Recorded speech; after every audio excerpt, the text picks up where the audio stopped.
Welcome to the Bill Levinson Experience, a motivational podcast relating to the insurance brokerage industry and business in general. And now, here's Bill Levinson. Okay, good afternoon, everyone. We have a special guest speaker today I'm very excited about. I also, first off, want to thank everyone for joining the Bill Levinson Experience podcast. And here we are today. We have Austin Rivers joining us. He plays in the NBA for the Denver Nuggets, and he's got a really interesting story. And obviously, there's a lot of our audience out there that are in the insurance business, or some guys and girls from my networking events, from high school, the gym, the car group, whatever it is, okay, all the above. But I think what's so interesting about today and Austin's story is he grew up in a basketball family, right? His dad is Doc Rivers, the infamous Doc Rivers, coach, NBA superstar, and I'm sure the pressure must have been crazy. And I grew up in a similar background, but not basketball, happened to be life insurance. My dad was in the business, still in the business, and, you know, it's a very similar dynamic. So I thought this was going to be an interesting interview. So real quick, I want to dive in. For those of you that don't know who Austin Rivers is, I know most of you do know who he is, but I'll just tell you real quick. I'll back up. So he is 28 years old now, right, Austin? Yeah, man. 28, turn 29 in August. 29 in August. Whew. So I got you beat by a few years. So, yeah, exactly. And you grew up in Florida, right? You went to high school in Florida? Yeah. Yep. Grew up in Orlando. So I was born in LA, but obviously my pops played for the Clippers, and then I went from there to New York to San Antonio. Kind of bounced around when I was little, but I came here when I was like 6 or 7 and been here ever since. So this is home. This is home. Yep, for me too. I'm in South Florida. Austin's in Central Florida. But he was a high school superstar, okay, and then obviously went to Duke University, and then has had a hell of a career already. I think you're going on like 9 years now. Man. Yeah. Crazy how fast time's flown by.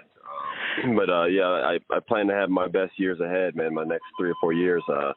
Really excited just to have the opportunity to really go out there and play on even a bigger role, bigger platform with Denver. So I'm really excited, or with whoever, but yeah.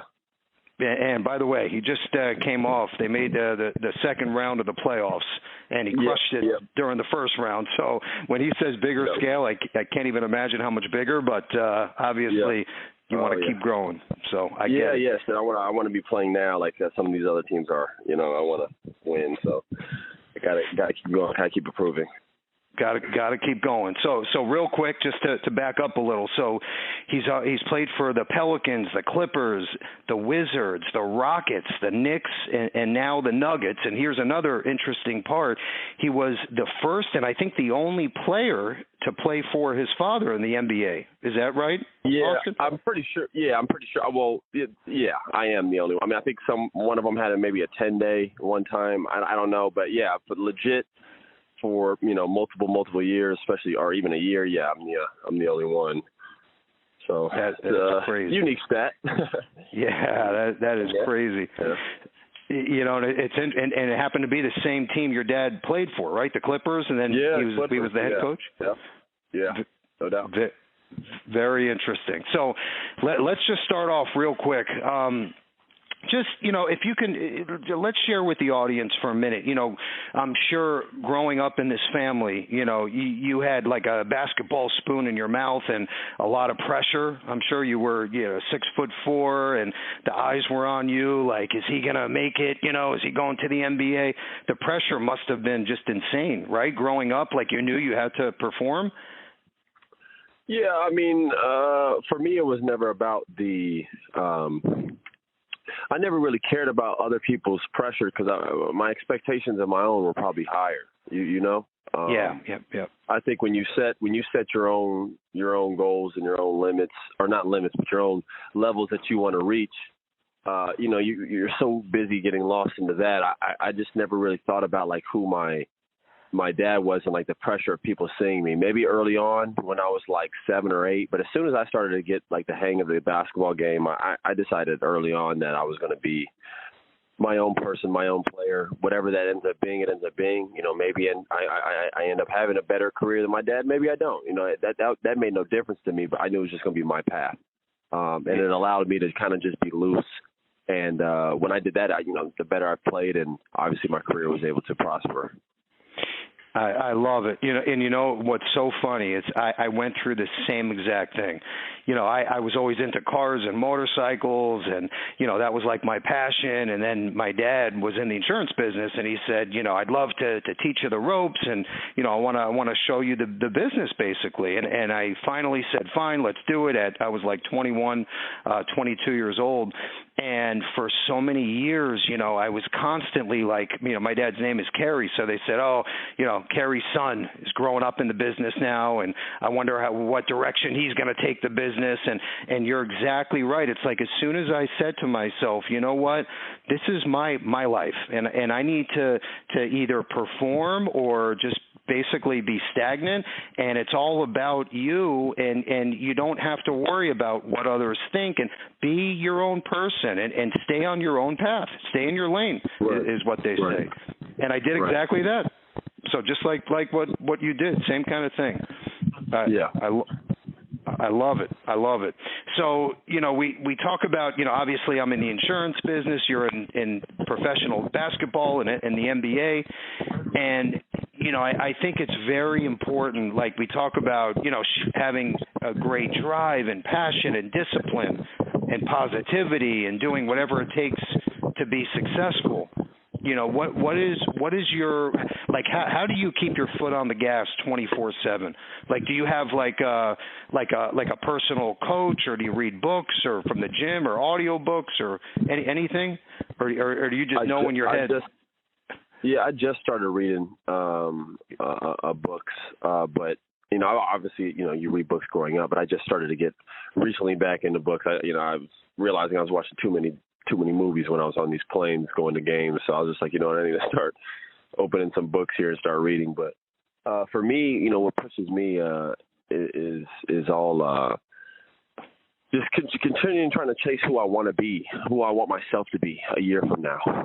I just constantly look and envision. I don't like to say dream because that always comes across as fake or fantasy. I like to envision. Things. It has a truth to it. I feel like it's something reachable. I think for people to always understand is you got to set realistic goals for yourself. That doesn't mean you limit yourself and say you can't do something, but you have to take steps first. And I'm always following or trying to do that with myself. I picture and envision myself on what I want to be or where I want to be a year from now, and then I just try to, within that time, make all the steps I can to,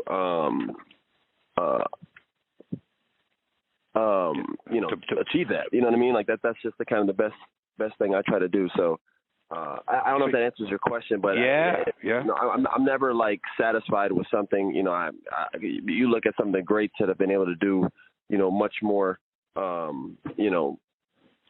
things, example, you name the greatest player of all time, Michael Jordan, LeBron James, any of them, right?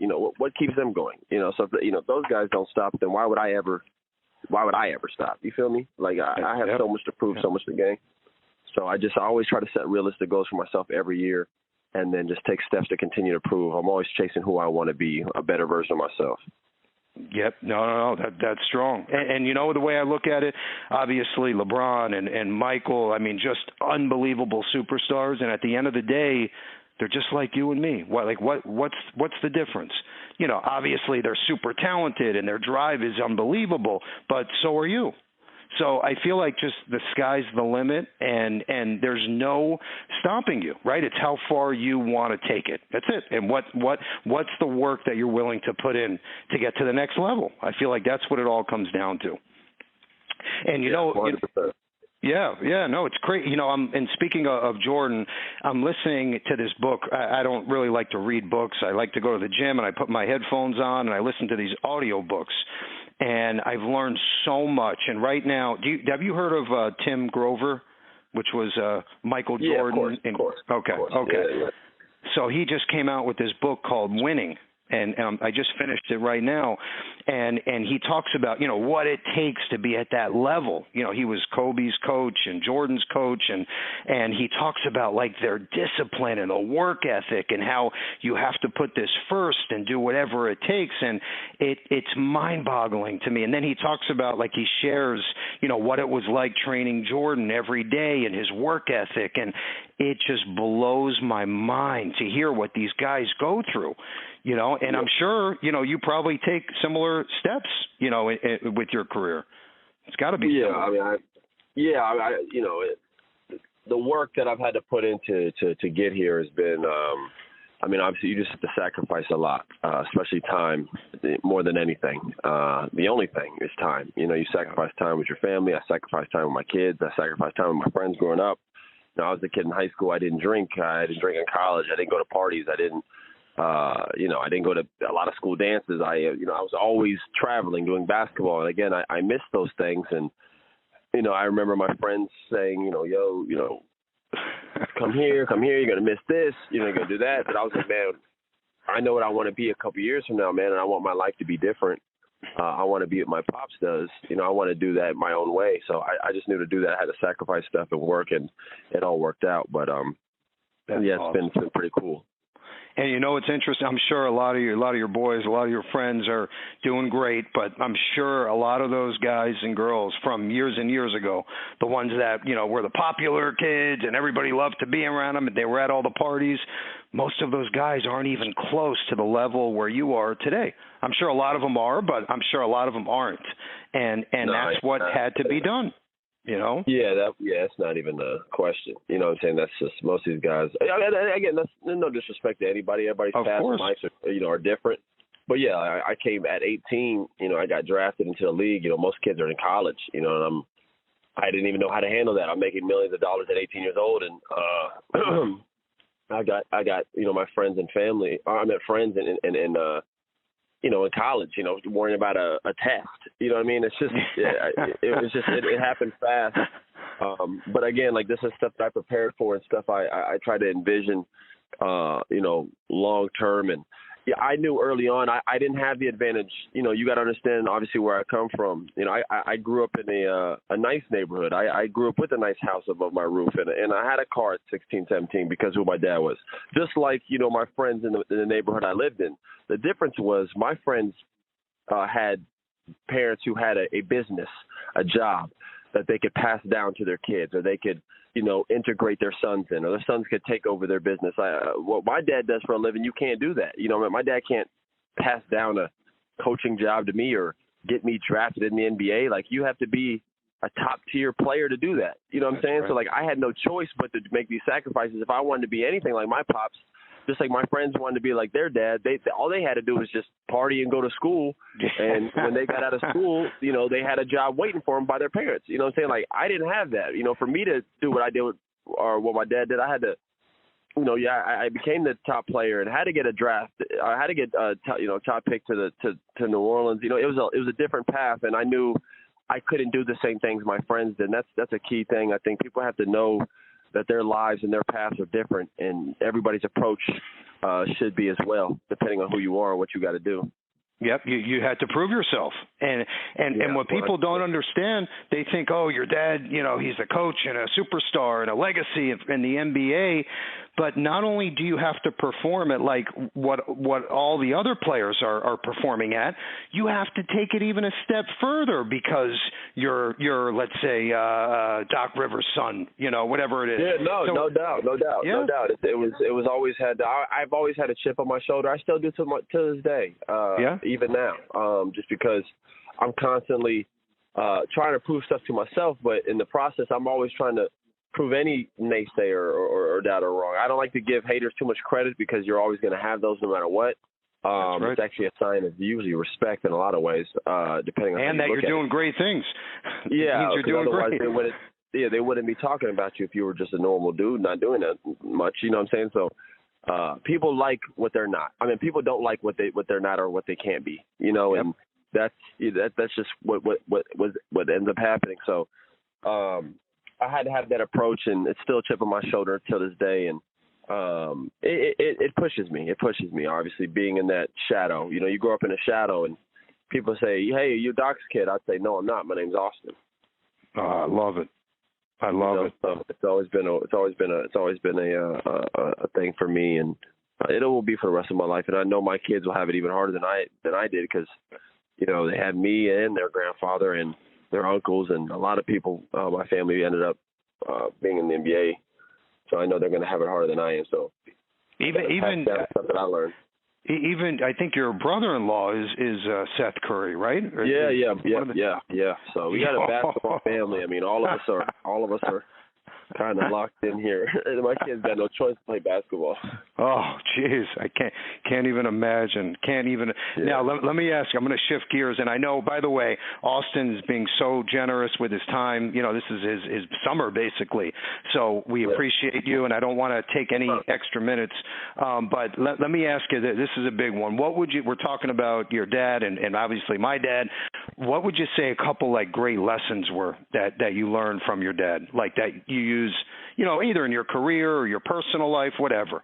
Can you name a couple things some good lessons?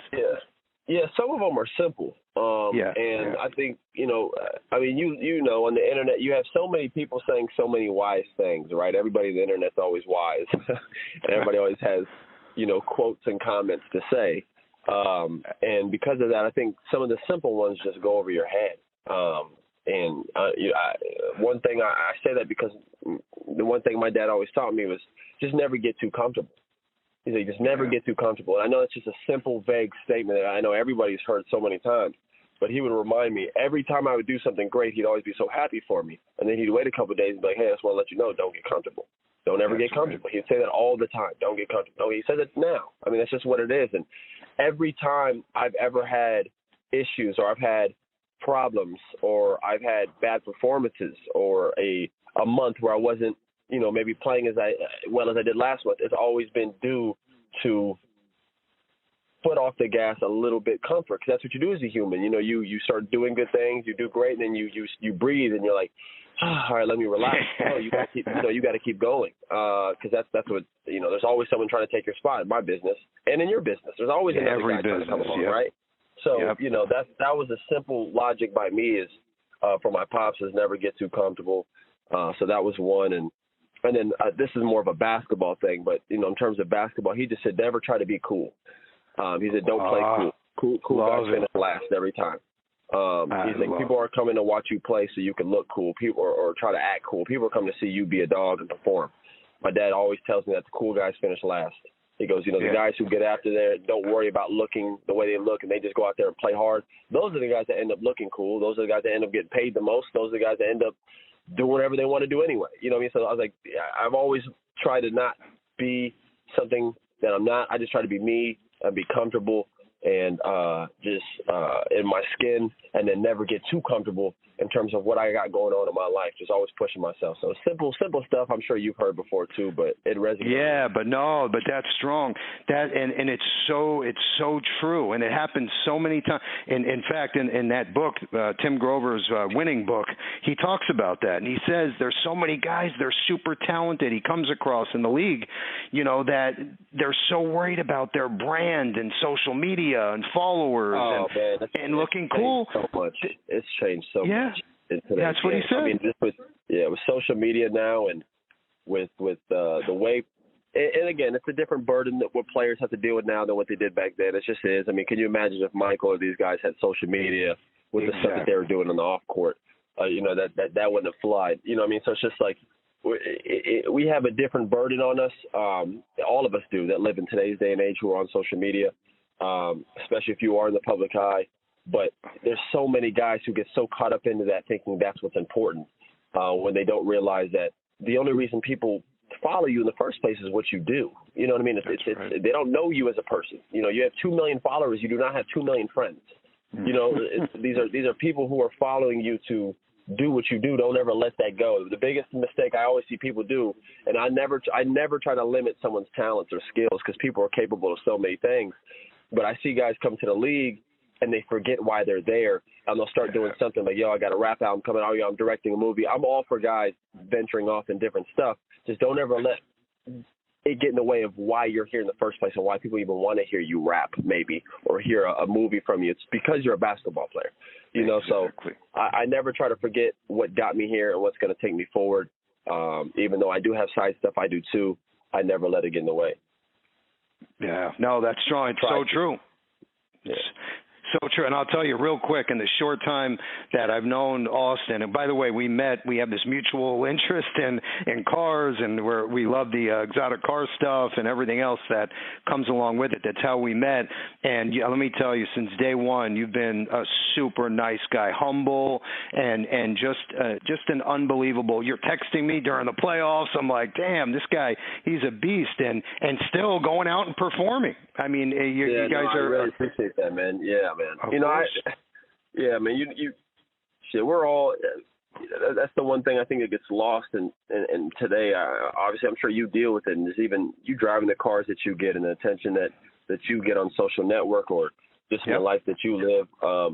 You know, people sometimes think they're so out of touch or out of reach. It's a bad human quality. You know, I mean, it's just I've been raised differently. No matter who you are, what you are, how up you are, you can't ever be out of touch with people. I've always tried to, you know, and I know you do the same thing. So I try to always practice that myself and understand that you're not as good as you think you are, or you're not as great as you. Everybody has something great to offer, and you know that humbleness is what keeps you going. It's what keeps you honest. It's what keeps you working. So I try to practice it. I mean, because I am a cocky little. I don't know if I can cuss on here, but it's okay. Yeah. I'm a cocky son of a bitch. I'm not gonna lie to you. I'm a confident guy, but there's ways to navigate that. There's a difference between being cocky and being arrogant. You know what I mean? I'm very confident in myself, but anyways, I don't mean to ramble, but yeah. No, you have to be. Listen. Saying that. Yeah. On the court, you have to be. You got to be confident. And oh yeah, the other players. This league will chew you. I mean, especially with now. If you have a bad game, there's like a social media jury now. Every player that plays bad, they're crushing on the internet. It's like a new thing now. I hate it. I was actually going to go on my Instagram Live the other day and talk about it. I might do it today just because I can't stand what social media has become with sports. I really don't. I'm like so adamantly against it. I have no problem for fans holding players accountable, but what's going on right now is just I do feel like the spirit of social media has just become so negative. So, you know, it's just you got to be able to navigate that and try to. I mean, I've had times where I thought about deleting my Instagram, and I'm not even talking about even when times where I've been down, even times when you're up. I don't think that's good for you either. Getting too comfortable. It's exactly. It gets you too comfortable. Yeah. So I know. Yeah. No, I'm with you. I know. And, you know, here we are. And by the way, we're just about to wrap up. But, you know, my question was, like, you know, with social media, and another thing you have to think about, I always try to educate and teach our agents that, you know, to be relevant nowadays, like in business, let's say, you know, you're talking about social media in a different aspect. But if you're trying to build a business, let's say once you retire from the league, right, like, what's next, you know, and, you know, agents in our business, like, they have to be relevant. You have to be known as that, you know, insurance superstar in Orlando or Fort Lauderdale or California, and you have to get your name out there using these channels. Right. And you know what, I'm just interested. Last question here, Austin. What are you thinking? What are you thinking about, you know, next? Like, do you think about, like, the future and after the NBA, or you're so focused? I'm huge into that. I've been working on stuff for years just because, you know, the horror stories I've heard early on, just about how many guys have come through professional sports, let alone the NBA, and thinking this stuff's just going to ride on forever. And then the lights go out and you're like, oh, wait, what do I do now? I've never wanted to be one of those guys. I've always wanted to be the guy that, if anything, can help those guys who, you know, maybe didn't make the best decisions and try to reach out. So the best way to do that first, you know, is to diversify while you're still playing, because that phone call answers differently while you're still a player. You know, I mean, when you're in the NBA, you can pretty much get in the reach with anybody. When them lights go out and you're not in the NBA anymore, it might be a little bit harder, depending on who you are. So I've tried to diversify and use basketball, not let basketball use me. And just try to get out there and be a part of different businesses. I'm invested in, I can't even tell you how many things, just to set myself up to where after basketball, even though obviously we make a great deal playing it, there's always more, and there's always more you could do and pushing yourself. I want to be in a position when I retire, I can do what I want, Billy. You know what I mean? Like I don't want to have to say I want to do this and this is what I'm going to do. Like I don't know, because I'm 28. My opinion might change. I got like 5 or 6, 7 more years in the NBA. My opinion might change 2, 3 years from now. I don't know what it's going to be. All I do know is I'm going to make sure I set myself up to where whatever I do, it's going to be based off me being happy and being around my kids. I miss so much time with them now. So whatever I do post-career, it'll have to be where I get to see my kids majority of the time and not the way it is now, because it's just I value that too much. But it's going to be whatever I want. You know what I mean? That's just how you have to think of things. I put that level of confidence out there in the air. I breathe that every day. I push myself. I tell myself what I want to do, what I want to be here in a year from now, 2 years from now, 5 years from now, what businesses I want to be a part of. I'm heavily involved right now in the NFT stuff. I know everybody is, but I was very lucky enough to get involved in it early in some of these companies that are doing well, and working on some stuff myself. And I don't think I'll be a coach like my pops, again, because I said I want to be around my kids, and I just grew up seeing that, how much time that takes. You have to put way more time as a coach than you do a player. Our job is to pull up and play. A coach, they have to pregame, schedule, draw up plays, do et cetera, even more stuff. So I think I might want to be front office or maybe agent, the business side of basketball. Love it. Possibly, but we'll see. Or you might wind up being a exotic car broker. Who knows? Maybe you might have your own dealership. Cars. I mean, that won't be my job, but I want to have a side hustle. I want to build a garage in my hometown, and maybe store some of my collection there, and do stuff with cars. I want to get out to Pebble Beach and go out to Monterey. I've never been to any of these things, so I definitely want to start getting more involved in the car world, just as a hobby. That's like my safe place, man. When I'm around my cars, I don't think about bills, kids, basketball, this, that. I just think about cars. It's like my one place where I go and I just really just get away. So I'm sure you feel the same way, man. You hear that engine drive, you just drive down the street, that feeling of, there's no better feeling than getting in that new car and you're first driving it off the street and you got your music on and you're just like, man, look at this. You know what I mean? Like, that's a good feeling to have. So I agree. I love cars, man. I've been obsessed with it since I was like 7. So I'm with same exact thing. I went to Pebble Beach for the first time a few years ago, and as cool as, the car thing is, and you're right, top down, your music playing, there's nothing like it. But when you go to that Monterey and that car week, it's a whole nother level. It's like playing high school ball compared to the NBA. I'm not even kidding. So, I mean, I would like to see it. I've never been. Did you golf? Yeah, a little bit, but I'm not great. Yeah, same. I'm just starting out, really, so I want to do the Pebble Beach course as well. So I would like to do that. Yeah. We'll set it up, man. Listen, I consider you a friend now, and I'm so glad you took the time and just being who you are, right? And obviously we're talking about cars and stuff, and it's about that release. I don't care what. It could be yoga, it could be walking around the block, working out, a book. You need to find whatever it is, right? Like Austin, right? I mean, you can imagine during season he's nonstop, 24/7. He needs a release, or else you'll go nuts. So anyway, yeah, Austin, I know how busy you are, and especially with your family now, and I so appreciate this. Is there any last words you want to leave the audience with? Any words of inspiration, or any tips for the younger kids that are listening, or anything you want to leave the crowd with? I would just say just continue to be authentic. Yeah, continue to be authentic. We live in a time and age where everybody's comparing each other, especially on social media. You look at what someone else has, and you start thinking about what you don't have instead of thinking about who you are, what you can do with yourself.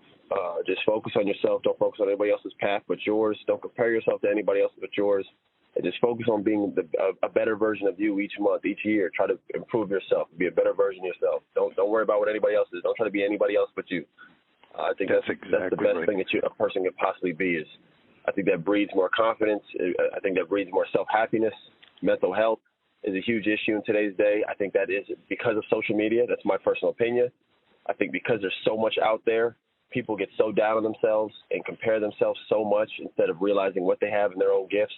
So especially for younger people, it's going to be way harder for them than it was for us because this stuff is growing and you keep wanting it to go away, but this stuff is becoming more and more and more and more and more relevant, especially in our kids' lives.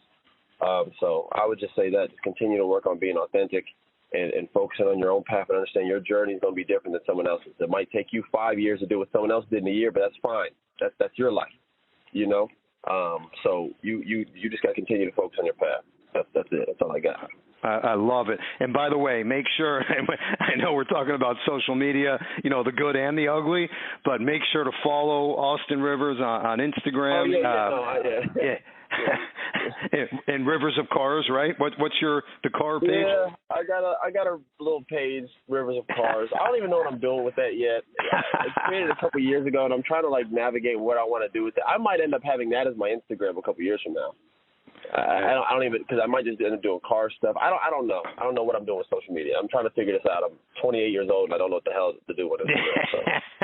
It's okay. Most people on this call feel the same way because I get these questions all the time. I'm trying to figure it out, man.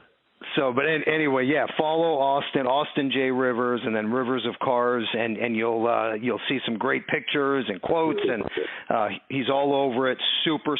And by the way, Austin, you always have a position in my business. So anytime if you're ready down the road, I'm here for you, brother. Whatever it is. I appreciate that. Thank you. I'm glad I got that locked in. Yeah, 100%. All right, some great lessons here too from Doc, from Austin. I love the comfort, right? And don't stay so cool, right? It's about your performance and who you are as a person. That's my biggest takeaway from today. It doesn't matter if it's insurance or NBA. It's being who you are and being patient. It could take a week, a year, 10 years, but keep your foot on the gas and stay focused and don't worry about all the naysayers and everything else that's out there in this world. Stay focused on your goals, right? I'm not going to say dreams, right, because of what Austin said in the beginning, but I'll use goals and baby steps, right? That's what it's about. All right, this was awesome again, Austin. Thank you. Thank you to everyone that took the time and listened. Reach out to us for any information. And, Austin, we're going to be watching you on TV, brother, and keep up the good work. And take care, buddy. Thank you so much. I appreciate you, man. Thank you. Thanks again. Thank you for joining us for the Bill Levinson Experience. Please feel free to share this podcast with anyone you think would be interested. You may also visit levinsonandassociates.com and all of Bill Levinson's social media pages for more information.